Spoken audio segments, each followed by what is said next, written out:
एक लड़की की मौत और उससे जुड़े हजारों राज, ये थीम भी कोई बहुत नया थीम नहीं है। माया मेमसाब जैसी फिल्में हमें इस तरह की कहानी से अवगत करा चुकी हैं। रिव्यू करेंगे वेब सीरीज हु किल्ड सारा का सेकंड सीजन।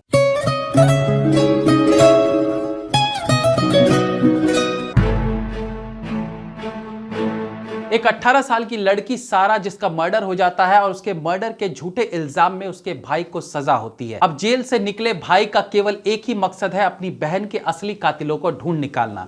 इस सीरीज के पहले सीजन में बहुत से चेहरों से पर्दे उठते हैं और बहुत से लोगों का काला सच सामने आता है, लेकिन उस पहले सीजन के खत्म होते होते तक भी असली कातिल के बारे में सुराग नहीं मिल पाता है। लेकिन सारा के भाई एलेक्स के इन्वेस्टिगेशन के दौरान यह भी पता चलता है कि उसकी नजर में सारा जैसी थी, एक्चुअली में वो वैसी बिल्कुल नहीं थी। तो इन्हीं सब चीजों पर यह कहानी बेस्ड है और इस सीजन 2 में असली खूनी का पता भी चल जाता है।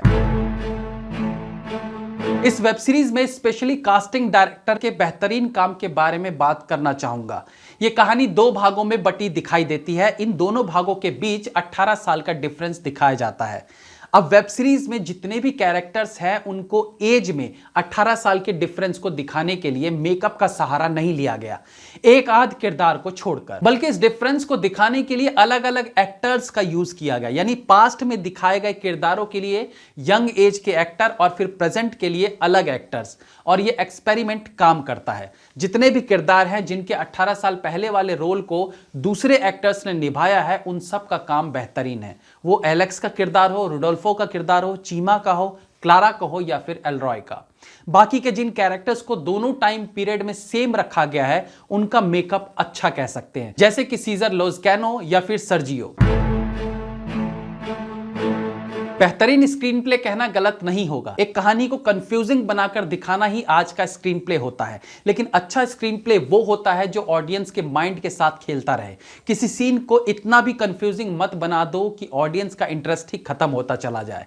स्क्रीन प्ले राइटर को आइडिया रहना चाहिए कि यहां तक कहानी को कंफ्यूजिंग बनाए रखेंगे और कहां पर जाकर ऑडियंस के कंफ्यूजन को दूर कर देना है। यहां स्क्रीन प्ले में यही चीज देखने को मिलता है। अगर कोई कंफ्यूजिंग सीन पहले एपिसोड में दिखाई पड़ा तो उस कंफ्यूजन का निवारण अगले सीन तक ही कर दिया जाता है, ताकि दिमाग पर एक बोझ लेकर वेब सीरीज ना देख रहे हो।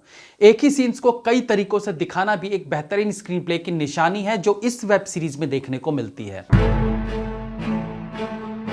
जब 2 अलग एक्टर्स 18 साल के टाइम डिफरेंस को दिखाते हैं और एक कैरेक्टर को प्ले कर रहे हो, तो डायरेक्टर के लिए एक्टिंग करवाना एक और मुश्किल टास्क हो जाता है। यहां दोनों कैरेक्टर्स को कुछ हद तक मिलता जुलता भी दिखाना है, लेकिन उस एज फैक्टर के कारण जो मैच्योरिटी आ जाती है उसे भी मेंटेन करके दिखाना है।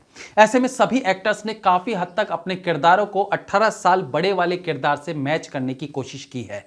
एलेक्स का किरदार निभाने वाले मैनोलो कार्डोना एक सीरियस कैरेक्टर प्ले करते हैं और उनका काम अच्छा है। बाकी के एक्टर्स में Alejandro Nones as Rodolfo, Eugenio Siller as Chema, Claudia Ramirez as Mariana Lescano, और सभी का काम अच्छा है। बट मैं स्पेशली मेंशन करना चाहूंगा जिनेस गार्सिया मिलान का, जिन्होंने सीजर लेस्कानो का किरदार निभाया है। हो सकता है नाम ठीक से प्रोनाउंस ना हुआ हो, बट ये किरदार इस कहानी का सबसे इंपॉर्टेंट पार्ट है, जिसे आप हीरो कह लीजिए, विलन कह लीजिए या जो कह लीजिए। वेब सीरीज का डायरेक्शन किया है डेविड रूज ने, और इस थ्रिलर कहानी पर उन्होंने दोनों एपिसोड्स में पकड़ बनाए रखी है। जैसे एक गृहिणी को पता होता है कि सब्जी में कौन सी चीज कितनी डाली जाए तब सब्जी अच्छी बनेगी, उसी प्रकार से डायरेक्टर को भी पता होना चाहिए कि किस डिपार्टमेंट से किस तरीके का काम निकलवाना है। ऐसे ही एक डायरेक्टर को कैप्टन ऑफ द शिप थोड़े कहा जाता है। दोनों सीजन्स मिलाकर करीब 10 घंटे की इस कहानी पर इतना कंट्रोल बनाए रखना कि वो ऑडियंस को बोर ना करे, कोई आसान काम नहीं। हाँ, ऐसा भी नहीं कि पूरे सीरीज में आप हमेशा पूरी तरह से एक्साइटेड ही रहोगे, चार्ज ही रहोगे। ऑब्वियसली यहां भी कुछ जगह डल मोमेंट्स देखने को मिलते हैं, बट ऐसे मौके कम ही मिलते हैं। डे लाइट सीन्स में लाइटिंग पर ज्यादा चर्चा नहीं किया जा सकता, बट लाइट की क्रिएटिविटी रात के सीन्स में देखने को मिलती है। ज्यादातर जगह हल्की रोशनी का इस्तेमाल फिल्म को थ्रिलिंग बनाता है। इवन नॉर्मल सीन्स में भी लो लाइट कहानी के उस सीन का एक हिस्सा होती है। कुछ थ्रिलिंग सीन्स में बारिश और बिजली कड़कने वाली लाइट का अच्छा उपयोग देखने को मिलता है। ऑब्वियसली तेज बारिश और बिजली कड़कने वाली लाइटिंग हमेशा से थ्रिलिंग सीन्स का एक अभिन्न अंग रहा है। इस वेब सीरीज के हिंदी वर्जन को हमने देखा है, तो यहाँ के डबिंग आर्टिस्ट को मेंशन करना चाहूंगा, जिनका बहुत अच्छा काम यहाँ देखने को मिलता है।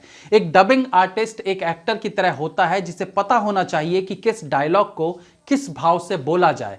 एंड आई गेस कि सारे हिंदी डबिंग आर्टिस्ट इस काम को अच्छे से जानते थे। 10 घंटे की कहानी को काफी हद तक रोचक बनाकर रखा गया है। हाँ, इन्वेस्टिगेशन थोड़ी लंबी हो जाती है, जिसके कारण कहानी भटकती सी लगती है, लेकिन भटकती कहानी भी कहीं ना कहीं सारा से ही कनेक्टेड दिखाई गई है। बीजीएम बहुत अच्छा है। कुछ एक जो लंबे थ्रिलिंग सीन्स हैं, उनके अच्छे बीजीएम के कारण उन्हें इफेक्टिव बनाया जा सका है। हाँ, ये जरूर है कि एज एन ऑडियंस आप थोड़ा और बेहतर क्लाइमेक्स एक्सपेक्ट कर रहे होंगे। अब जिस सारा के मर्डरर को ढूंढने के लिए आप 10 घंटे लगा देंगे तो एक्सपेक्टेशंस भी बढ़ेंगी, बट असली कल्प्रिट उतना एक्साइट नहीं कर पाता है। वेब सीरीज में वल्गर सीन्स और वायलेंस देखने को मिलता है, तो कृपया इस वेब सीरीज को अकेले ही देखें। मेरी तरफ से इस वेब सीरीज को 3 stars. Have a nice day.